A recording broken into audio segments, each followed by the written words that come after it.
Today we tell a story, a fascinating story, which is very appropriate for Pesach, also suitable for Tisha BeAv. Our story starts in the concentration camps. There was a Yidder, the Belozhev Rebbe, who was in the camp. And a few weeks before Pesach, he suddenly turns to the people around and he says, I think we should bake matzahs. After all, Pesach is coming. The people around looked at him and said, Rebbe, how do you bake matzahs in the concentration camp? It's not happening. What were you thinking? And the Rebbe says, why not? What do we have to lose? But Rebbe, where are we going to get the wheat from? Where are we going to get the flour? How are we going to do it? It's not shaykh, not possible. And the Rebbe says, I think we should request of the commander of the camp that he should give us wheat. It will save them money. Instead of bread, they should give us the wheat. We will bake our own bread. And they said to him, Rebbe, it's never happening. But the Rebbe convinced them all to write their names, to sign the petition, a request. And he said, I will go to the commander of the camp. And he did. He went to the commander of the camp and he says, in a few weeks we have a holiday. It's called Passover. We don't eat bread. We eat a certain kind of bread. It's called matza. Perhaps you would be willing to supply us with wheat. We will bake our own bread. It will save you money. The commander looks at him and he says, this type of a request is something that I have to submit to Berlin. I can't decide that here. Wait a few days. We'll see what they say. The Rebbe goes back. After a few days, the commander of the camp calls the Rebbe in and he says to him, your request was granted. You will get a sack of wheat before Pesach. Unbelievable. Every day they used to go to work. They also went to work that day. If Erev Pesach, they come back just a few hours before Yom Tov to the camp. And suddenly the commander comes and he says, here is your sack of wheat. And quickly they started baking the matzahs. They're grinding the wheat. They prepared a makeshift oven. They turned the fire. They start baking matzahs. They had some matzahs. But then suddenly, who comes in? The commander. And he's enraged. Who is behind all this? He finds the Rebbe. It's you. Come, I want you to come here. You planned this whole thing. You came to me. You're behind all this. Look what we think about your matzahs. And he puts the matzahs that they baked on the floor. He starts stepping on them, dancing on them, breaking them, the crumbs, and then just to make sure nobody dares eat even one crumb of the matzah, he urinated on those matzahs. And then he turns to the Rebbe, and he started beating him almost to death. He used his gun, and the Rebbe passed out.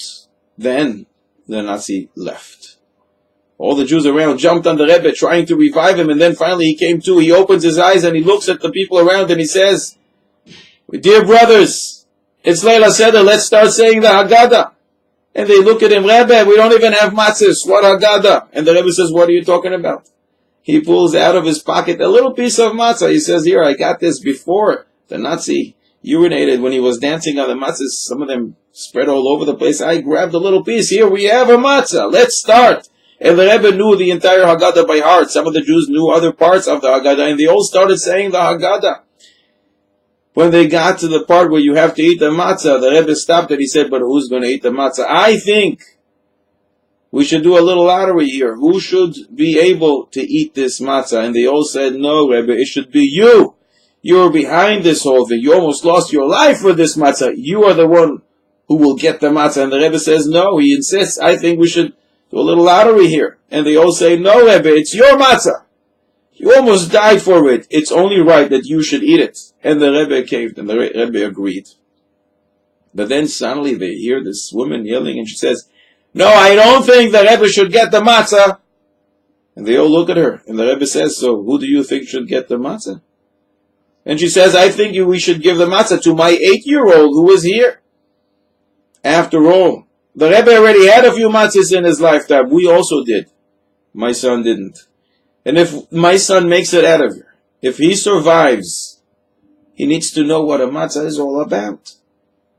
If you guys survive, you know what matzahs are about, but the whole essence of Leil HaSeder, of Pesach, is ve'higadat lebincha. Say to your son, teach your kids, that's what Pesach is all about. Transfer the Masorah, generation to generation. I think my son should have the matzah. And the Rebbe says, I think she's right. And therefore they decided to give the matzah to the 8-year-old, and they did. The war is over. The Belosheva Rebbe went to the United States, went to New York, tried to revive himself and his Hasidus. And one day, this lady knocks on the door, and the Gabbai opens up, and this lady says, "Can I speak to the Rebbe?" And the Gabbai says, "I'm sorry, but the Rebbe doesn't speak to women." And she insists, "I need to see the Rebbe, please allow me in." The Gabbai says, "He doesn't see women." And this lady starts crying, and she says, "Please let me go in, let me explain to you, I lost my father, I lost my mother, I lost my husband in the Holocaust, and I want the Rebbe to serve as a father to me. I want to ask him a question. Please, can you let me go in?" And the Gabbai says, "Let me ask the Rebbe." He goes inside, he explains, there's a lady outside, she's a survivor, she's crying, and the Rebbe says, "A survivor? A Jewish lady crying, let her come in." And she comes in, and the Rebbe says, "How can I help you?" And the lady says, "Rebbe, I lost my father and my mother. I lost my husband. I came to New York. I don't know anyone here. And now they're suggesting that I should go out with a certain individual. I don't know. And maybe the Rebbe can check him out for me. Can you serve as my father?" And the Rebbe says, "Of course. I'll be happy to do that. What is the name of this person that they're offering you?" She said, "I heard good things about him, but I don't know. I don't know who he is. His name is Yaakov Yisrael." And the Rebbe says, "I know who he is. He is a positive guy. I think you should go out with him. Check him out. Check out for yourself. But all I can say, he's a positive guy. I know him." She thanks the Rebbe and she leaves. A few days later is the meeting.